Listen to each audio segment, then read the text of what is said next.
ఎందరో త్యాగమూర్తుల త్యాగఫలం ఆంధ్ర రాష్ట్రం. నేడు ఆంధ్రప్రదేశ్లో ప్రజలు సుఖ సంతోషాలుగా ఉన్నారా? ప్రస్తుతం ప్రజల మధ్య ఉన్న కులాల కుంపట్లు ఎవరి కోసం? చంద్రయాన్ రాకెట్ యుగంలో కూడా వర్ణ విభేదాలు దేనికి సంకేతాలు? రాజకీయ పార్టీల నేతలు ఏం చెప్తున్నారు? నేటి కాలంలో ప్రపంచాన్ని శాసించే మన యువత మేధాశక్తి ఏం కోరుకుంటుంది? తెలుసుకోవాలంటే ఆంధ్ర యువగలం. ప్రజల మాటే మా నోట.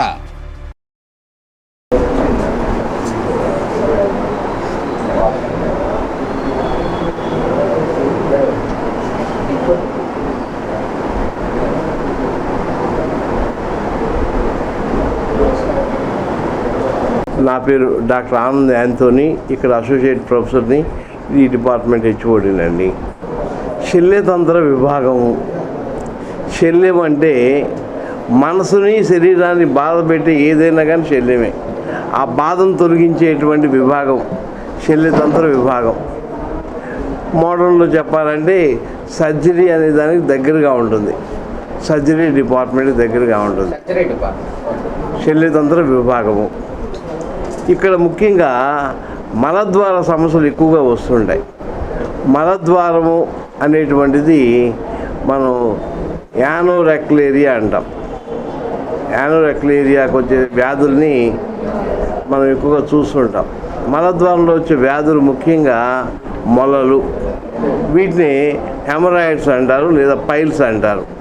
గుండ్రంగా ఉంటాయి కాబట్టి, అక్కడ ద్రాక్ష గుత్తులాగా ఉంటాయి కాబట్టి వాటిని ఏమంటారంటే మొలలు, పైల్స్ అనే పదంతో పిలుస్తాం. వీటిని ఆయుర్వేదిక్లో అర్సిస్ అంటాం. అరి అంటే శత్రువు. శత్రువులాగా శరీరాన్ని బాధ పెడతాయి కాబట్టి వాటిని అర్సిస్ అంటారు. హెమరాయిడ్స్ అంటే మలద్వారం లోపల ఉండేటువంటి రక్తనాళాలు ఉబ్బి బయటకు వచ్చేస్తాయి. ఆ బయటకు వచ్చే 3 స్టేజ్లు వస్తుంటాయి. ముఖ్యంగా మొదటి స్టేజీ లోపలే ఉంటాయి, రక్తం కారుతూ ఉంటుంది, నొప్పి ఉండదు.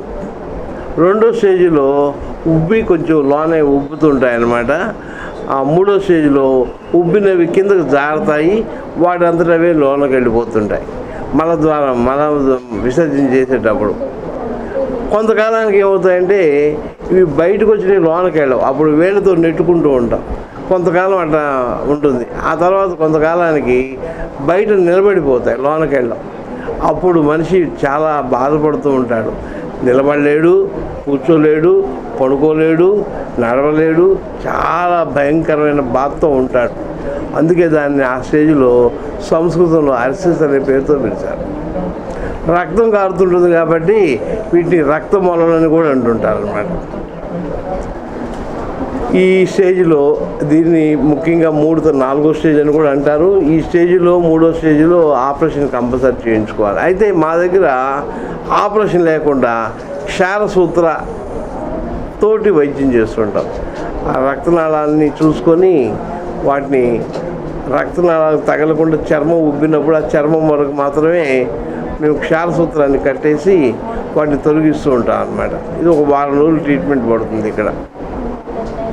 ఇవి ఎందుకు వస్తాయంటే అధికంగా వ్యాయామం లేకుండా మలబద్ధకం ఎక్కువైనందువల్ల వస్తుంటుంది. మలబద్ధకం ఎందుకు ఎక్కువ వస్తుందంటే మంచినీళ్ళు తక్కువ తాగినందువల్ల వస్తుంది. మనిషి సుమారుగా రోజుకి 4 లీటర్లు మంచినీళ్ళు తాగాలి. ఉదయము, మధ్యాహ్నము, సాయంకాలం, రాత్రి. వీళ్ళు పనిలో పడిపోయి ఆడవాళ్ళు ముఖ్యంగా నీళ్ళు కూడా తాగనందువలన ఈ మలబద్ధకంతో ఆ మలద్వారం దగ్గర ఒత్తిడితోటి ఈ రక్తనాళాలు రుప్పుతుంటాయి. ఇవి తగ్గిపోవాలంటే ఉడకబెట్టిన ఆకుకూరలు, ఉడకబెట్టిన కాయగూరలు, ఆకుకూర పప్పు, కాయగూర పప్పు, మజ్జిగ, పెరుగు. పళ్ళల్లో ముఖ్యంగా జామ పళ్ళు, ద్రాక్ష పళ్ళు. రక్తం కారపోతే బొప్పాయి కాయలు తినవచ్చు, కర్బూజా కాయలు తినవచ్చు. ఇలా ఆహారంలోని మార్పులు చేసుకుంటూ మంచినీళ్ళు బాగా తాగుతూ కారాలు, మసాలాలు, పచ్చళ్ళు లేకుండా చూసుకునే పని అయితే ఈ మలద్వారంలో వ్యాధులు దాదాపుగా రావండి ఎవరికి కూడా. అయితే ఇంకొకటి ఏంటంటే అధికంగా మోటార్ బైక్ రైడ్ చేయటం. రైడింగ్ ఎక్కువ దూరం ప్రయాణం చేయడం డ్రైవర్స్కి ఎక్కువగా వస్తుంటుంది. అలాగే రాత్రి కూడా ఎక్కువగా నిద్ర మేలుకునే వాళ్ళలో కూడా ఎక్కువ వస్తుంటాయండి. ఈ పోలీసు డిపార్ట్మెంట్లో వాళ్ళకి, పోలీసులు కానీ, ఈ ఆర్టీసీ వాళ్ళకి కానీ, నిద్ర మేలుకొని పనిచేసేటువంటి సాఫ్ట్వేర్ ఉద్యోగస్తులకు కానీ ఈ వ్యాధులు ఎక్కువ వస్తుంటాయండి. అధికంగా సిట్టింగ్ అక్కడ ఉన్నందువల్ల. దీంతోపాటు మలద్వారంలో వచ్చే ఇంకో వ్యాధి పరికత్రిక అంటాం, దాన్ని ఫిషరిన్ నానో అంటాం. ఇదేమిటంటే పై భాగాన కానీ కింద భాగాన కానీ అక్కడ ఉండేటువంటి మెత్తటి, పల్చటి, తెల్లటి చర్మం ఉంటుంది, దాన్ని మ్యూకస్ మెంబ్రేన్ అంటాం. అది కట్ అయిపోయినందువల్ల వస్తుంది.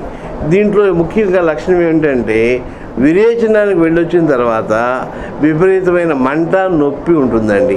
ఆ నొప్పి, మంట అనేటువంటిది కొన్ని నిమిషాల నుంచి కొన్ని గంటల పాటు ఉంటుంది.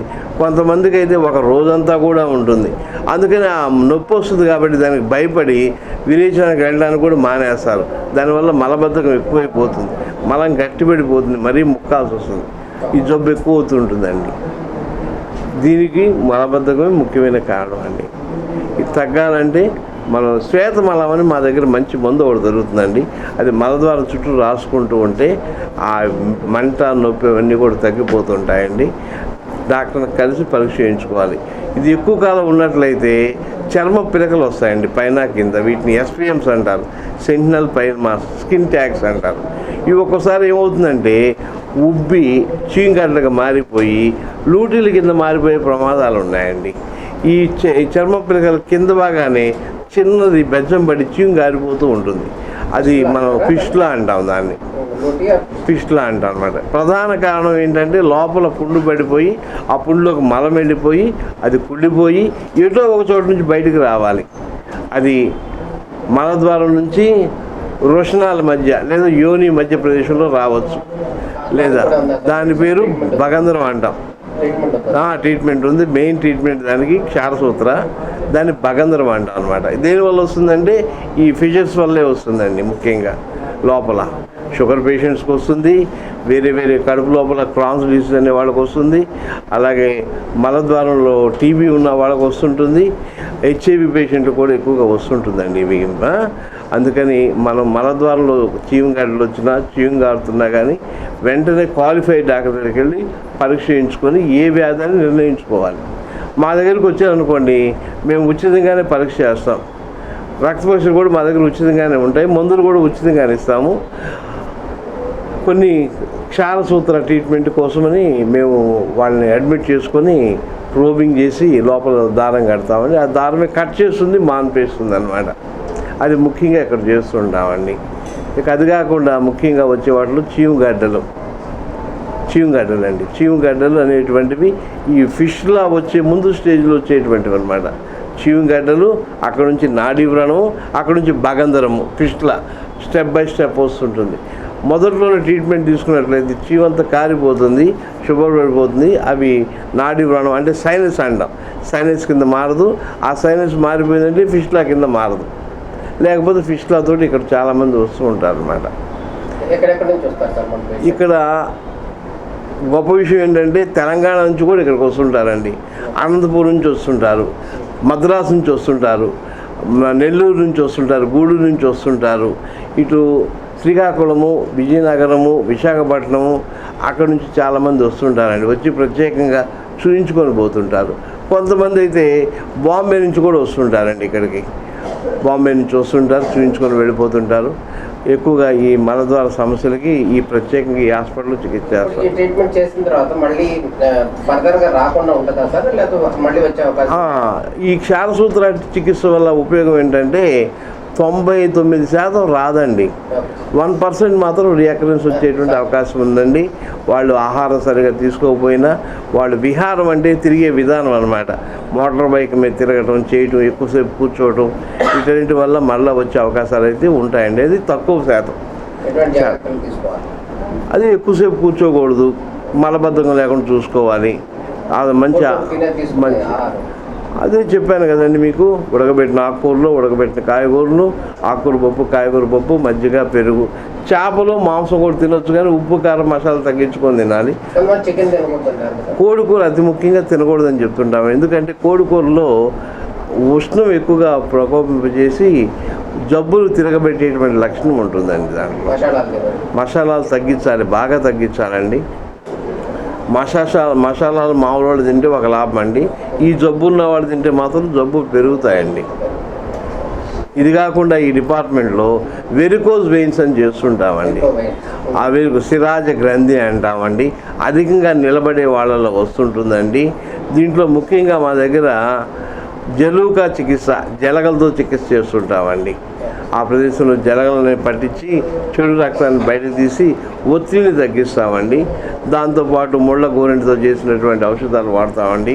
సహచార తైలం అని వాడతామండి. ఎక్కువగా నిలబడకుండా జాగ్రత్తలు తీసుకుంటే అది కొంత కంట్రోల్ అయిపోతుందండి.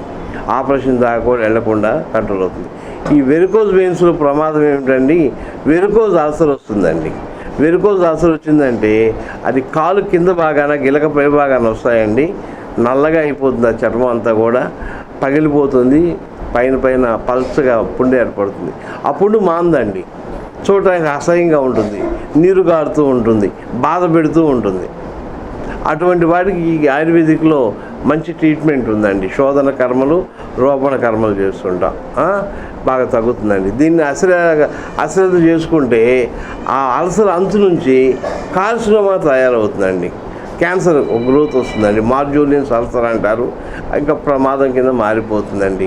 అందుకని ఈ వెరికోజ్ అల్సర్స్ వచ్చినటువంటి వాళ్ళు తగిన జాగ్రత్తలు తీసుకోవాలి. క్వాలిఫైడ్ డాక్టర్ దగ్గరికి వెళ్ళి ట్రీట్మెంట్ తీసుకోవాలండి ముఖ్యంగా. అది ఇంకా వ్రణ చికిత్స, డయాబెటిక్ అల్సర్స్ కానీ, డయాబెటిక్ ఫుడ్ కానీ, అవన్నీ కూడా ఇక్కడ మేము ట్రీట్మెంట్స్ ఇస్తుంటామండి. మంచిగా రిజల్ట్స్ ఉన్నాయి ఇక్కడ మాకు. అది ముఖ్యంగా ఈ డిపార్ట్మెంట్లో మలద్వార చికిత్సలు, వెరికోజ్ వెయిన్స్, వెరికోజ్ అల్సర్స్, అలాగే డయాబెటిక్ అల్సర్స్, అవన్నీ ట్రీట్ చేస్తుంటామండి. ఇవి కాకుండా మామూలుగా చర్మ వ్యాధులు వాళ్ళు వస్తుంటారు, చిన్న చిన్న గడ్డలు ఉన్న వాళ్ళు వస్తుంటారు. వాటికి సామాన్య ఔషధ చికిత్సలు చేస్తుంటామండి.